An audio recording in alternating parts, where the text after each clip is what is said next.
Hey everybody, this is Darren and you're watching Flick Connection, the show that helps you get more out of movies. And today we're going to talk about the Netflix original film, Cargo. Dude, is that Bud Light?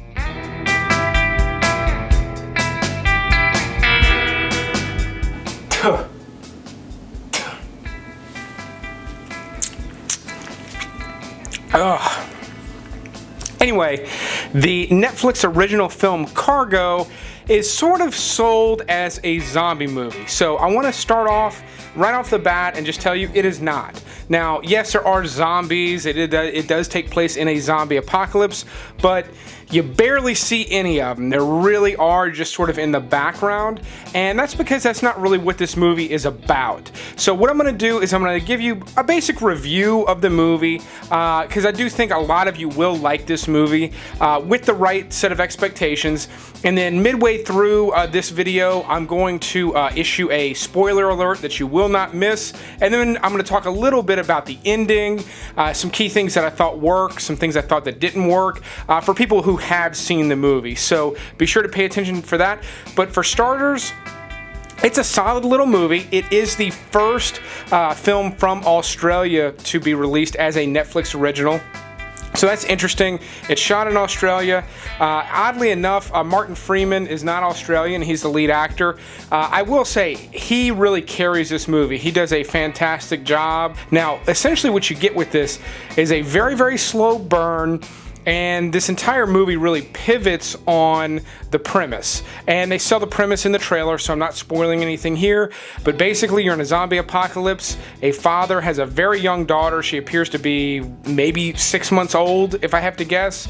And he becomes infected, and then essentially it's a race to find someone, whether in a place, you know, in the brush where there's no one, to find someone who can take her and take care of her, someone he can trust to take care of her forever, because he has about 48 hours before the virus takes hold. Essentially, this movie's taking place very late, as far as I can tell. It appears to be very late in the infection, because there's not many people left, and the people that are left, the people that are featured in the film rather, are way out in the wilderness in the middle of nowhere, just trying to get away from all the threats. So that's the setup, and essentially it's fairly well executed. Now, this is based on a short film by the same name, by the same writer-director, really a first-time writer-director, so this movie really succeeds on that note as well. For it being a first-timer, it's done really well. In fact, most of the gripes I would have with it are generally nitpicks that come down to more technical things, little technical things in the storytelling, the pacing, and then also technical things in the way the zombies work. When I get into spoilers, I'll talk about these more specifically, but essentially they establish some things in the way the zombies function that then kind of become moot later on, or at least the story sort of like doesn't respect those rules that the movie has then set up. So those are some nitpicks that I really didn't like.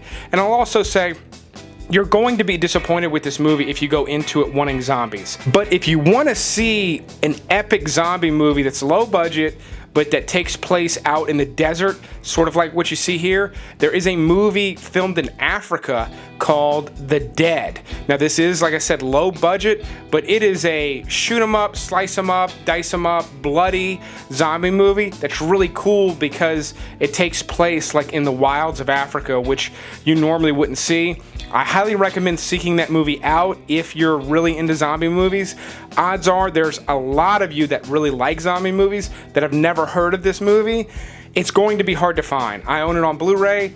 You're going to have to rent it. You're not going to find it on streaming. If I found it on streaming, I would have recommended that movie already. So if you want action, you want machetes, you want exploding heads, and you want that sort of desert look like you see in the Cargo trailer, look for The Dead. Now, if you want to watch something that's more centric to like one person, a father trying to find, you know, the struggle of him trying to find a place for his daughter to survive, that is what this movie is. While watching it, there were times where I felt like it maybe wasn't dark enough, but that's because I'm influenced by things like the movie The Road, which was as much as I like that movie, it's too dark for mass audiences. That like Netflix isn't going to put something like that out. And honestly, if this movie really dwelled on some of the darker aspects of having a daughter, you being about to die and just leave your daughter in the desert, it would have been like impossible to really watch this one. So it kind of lightly touches on some of that, and I think had they dwelled on it like I was thinking they maybe should have, it would have been really just too disturbing. So it kind of backs off of that. It makes it easier for more people to sort of access this story and watch it. I feel like because it was based on a short film, it still really feels like it's based on a short story, and not in a good way.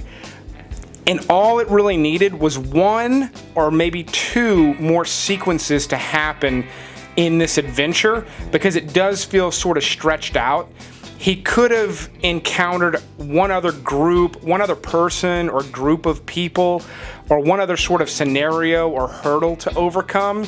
But instead, some of it sort of drags on a little bit too long. That said, it is a 90-minute movie. It does wrap up rather quickly. I would say if you like what you see, and if you kind of like the way I'm talking about it so far, definitely give this one a shot. I mean, you could easily spend 90 minutes trying to find something good to watch on Netflix, and this one really is one of the better Netflix originals. So if they're going to continue to put things like this out, great. Keep in mind, it's essentially a made-for-TV movie. If you watch it understanding it's a made-for-TV movie, it's really fantastic. Now, let's get into some spoilers. So I talked about inconsistencies with the zombies, and a big one that bothered me was they appear to be very attracted to sound. So in the beginning, when the wife is still alive, I told you there was going to be some major spoilers, and I gave you a warning, so if you're still watching, it's on you. But when the wife is still alive, she's in the car, he's fueling up, and she sees one coming, and she can't make a sound. She has to turn the turn signal on to signal to him that one is coming. That means they're very sensitive to sound. But then later on, they're in the tunnel, and he's running across gravel. There's a row of them with their heads up against the wall. If somebody understands like why their heads are up against the wall and why that means they can't hear, I would love to hear it, because I completely missed it if that's explained.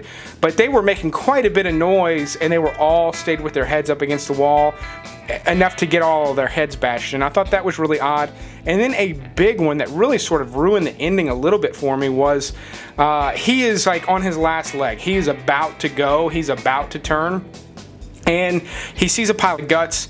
He hangs just a ribbon of guts from his belt, which appears to be an attempt to keep the other zombies away because it makes them all smell like they're dead. Yet the part that we don't see, they put it on, the boy ends up putting it on a stick and mounting it in front of Martin Freeman to sort of lure him along and keep him walking until they find his family. Why is he then attracted to it, and why does it work as a lure and a repellent? I thought that was really odd, and that was like a key element. So that's what it did wrong. I feel like what it did right, though, was telling this story. Everything, aside from some of those technical things, made sense in terms of like what this guy was doing to try to preserve the life of his daughter. There were other things he could have done. There were other things other characters do in the movie, like take their own lives and the lives of their entire family. That was an option for him, and he didn't do it. And I felt like they did a decent job of sort of showing us why. Like, they didn't tell us outright, and they didn't need to. Martin Freeman's performance did a good job of explaining why. His character developed really with very little dialogue, where you sort of understand where he's coming from, and that he can't just like give up and just turn the lights out. we see glimmers of that, and I thought that worked really well, and that's a really crucial part of telling this story. And then one other major spoiler that I found really interesting was, if you remember one of the final shots, they show this giant crater with this forest in it, which is where essentially there's like a haven for everybody. That's a real place. It's a real crater. It happens to be right smack dab in the middle of Australia, and it was actually, I looked it up, it's actually created by an asteroid impact during the Cretaceous period, and it is a real crater. It's got sort of these rolling hills around it pretty tightly. There's a couple of paths in and out, but that could be easily defended from mindless walking zombies. They're not going to be able to come up and over that rough terrain, and you could easily defend a couple of entrances. And the interior of it appeared to be a little more lush in the movie than it is in real life. It doesn't appear to be much more lush than the exterior of it, but it would hold water, it would collect water, it would be a logical place if you're out in the middle of the outback.